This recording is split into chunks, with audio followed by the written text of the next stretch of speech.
છો વાલા વિદ્યાર્થી મિત્રો, હું આનંદ વરસડા પ્રવાસ ક્લાસીસમાં આપનું સ્વાગત કરું છું। તો આજે આપણે જોવાના છે ધોરણ 10 નું ચેપ્ટર નંબર 2 બહુપદીઓમાં સ્વાધ્યાય 2.1 જોઈશું આપણે। તો પહેલો પ્રશ્ન છે, નીચે આકૃતિ 2.10 માં કોઈ બહુપદી p of x માટે y બરાબર p of x ના આલેખ આપેલ છે। દરેક કિસ્સામાં p of x ના શૂન્યોની સંખ્યા શોધો। અહીંયા વિદ્યાર્થી મિત્રો તમારે ધ્યાન આપવાનું છે કે પોલિનોમિયલ ઓફ x કીધું છે, p of x એટલે આપણે એને જ ધ્યાનમાં લેવાનું।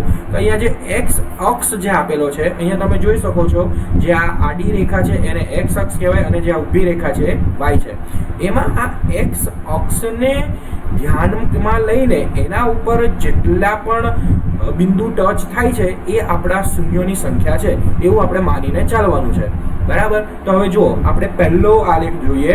પહેલા આલેખમાં શૂન્યોની સંખ્યા x અક્ષને કોઈ પણ રેખા ટચ થાય છે તો કે ના, અહીંયા કઈ જ રેખા ટચ થતી નથી। તો અહીંયા શૂન્યોની સંખ્યા આપણે શું ગણીશું?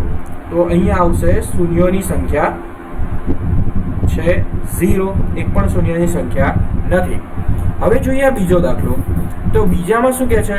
તો કે જો x અક્ષને ધ્યાનમાં લેવાનું છે તો અહીંયા ધ્યાનથી જુઓ તો તમને આ બિંદુએ, અહીંયા આ બિંદુએ આપણને એક શૂન્ય મળે છે। તો આ બીજું જે છે એમાં શૂન્યની સંખ્યા આવશે 1। આટલું જ સરળ છે વિદ્યાર્થી મિત્રો। જેમ જેમ તમે આગળ જોશો એમ તમને હવે ખ્યાલ પણ આવતો જશે। જુઓ આમાં કેટલા શૂન્યોની સંખ્યા છે? તો કે આ 1, તો જુઓ આ 1, આ 2 અને આ 3। તો અહીંયા શૂન્યોની સંખ્યા આપણી થાય છે 3।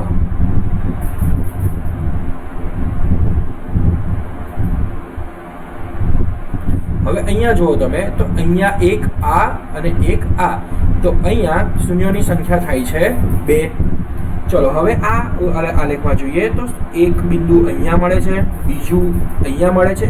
x અક્ષને જ ધ્યાનમાં લેવાની છે। બીજું મળે છે આ અને ચોથું છે અહીંયા। તો કેટલા શૂન્યોની સંખ્યા મળી? 1, 2, 3 અને 4। તો આપણે લખી શકીએ નીચે કે શૂન્યોની સંખ્યા કેટલી છે? 4 છે। અને આ છેલ્લું કેટલા છે જુઓ ધ્યાનથી, એક અહીંયા। તમે આવી રીતે સર્કલ પણ કરી શકો છો જેથી તમને ખ્યાલ આવે। એક બિંદુ અહીંયા ટચ થાય છે અને ત્રીજું અહીંયા થાય છે। તો કુલ કેટલા બિંદુ મળ્યા અહીંયા? આપણને અહીંયા બિંદુ મળ્યા 3, એટલે કે શૂન્યોની સંખ્યા કેટલી છે? 3 છે। તો હું આશા રાખું છું કે તમને આ વિડીયો સમજાયો હશે। એક નાની એવી બાબત અહીંયા હું તમને બતાવવા માંગુ છું, એને ધ્યાનમાં લેજો। જો આ જ પ્રશ્ન પરીક્ષામાં આપણને પૂછાય અને આ y બરાબર p of x નો આલેખ પૂછ્યો છે, એની બદલે એવું કહી દે કે x બરાબર p of y એટલે કે પોલિનોમિયલ ઓફ y, તો વિદ્યાર્થી મિત્રો શું કરવાનું? p of y, પોલિનોમિયલ of y કીધું છે તો આપણે y અક્ષને ધ્યાનમાં લેવાનું। એટલે કે જો y અક્ષને ધ્યાનમાં લઈને ફોર એક્ઝામ્પલ આપણે આ વાળો દાખલો ગણીએ તો એમાં તો પછી આપણે ધ્યાન લેવાનું y અક્ષ ઉપર, અને y અક્ષ ઉપર કેટલા બિંદુ છે? અહીંયા આ એક જ બિંદુ ટચ થાય છે। તો y અક્ષને અનુલક્ષીને આ શૂન્યની સંખ્યા થઈ જશે 1। તો આવી રીતના ટ્વિસ્ટ કરી શકે છે। જનરલી આપણે p of x ને ધ્યાનમાં લેતા હોઈએ છીએ। તો મળીએ વિદ્યાર્થી મિત્રો આના પછીના વિડીયોમાં। ત્યાં સુધી આવજો।